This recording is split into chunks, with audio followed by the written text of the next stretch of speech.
Petrol diesel जपून वापरा, पंतप्रधानांचा सल्ला योग्यच आहे. रोहित पवार यांच्याकडून मोदींच्या आवाहनाचं स्वागत करण्यात आलं.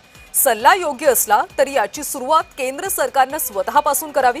देशातल्या सर्व भाजप शासित राज्यांनी सुरुवात केली तर ते अधिक योग्य होईल. रोहित पवारांनी ट्विटच्या माध्यमातून टोला देखील लगावला. रोहित पवार ट्विटमध्ये म्हणतात, तेल कमी खा, पेट्रोल डिझेल जपून वापरा, असा काटकसर करण्याचा सल्ला पंतप्रधान मोदी साहेबांनी देशाला दिला. आजच्या युद्धजन्य परिस्थितीमध्ये हा सल्ला योग्य असला तरी याची सुरुवात केंद्र सरकारनं स्वतःसह देशातल्या सर्व भाजप शासित राज्यांनी केली तर ते अधिक योग्य ठरेल. आता भाजपनं टार्गेट ठेवलेल्या राज्यातल्या निवडणुका तर झाल्या, त्यामुळे निवडणुकीमध्ये पाण्यासारखा पैसा खर्च करू नका असं आता म्हणता येणार नाही.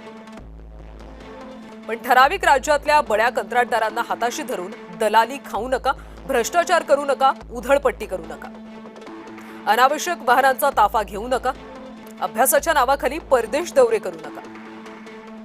हे भाजप शासित राज्यांना आणि विशेषतः महाराष्ट्र सरकारला आधी सांगण्याची गरज आहे. असं केलं तर कदाचित जनतेला काटकसर करण्याची गरजही पडणार नाही. महत्त्वाचं म्हणजे चुकीच्या परराष्ट्र धोरणामुळे देश अडचणीत येऊ नये यासाठी सर्व पक्षांना विश्वासात घेऊन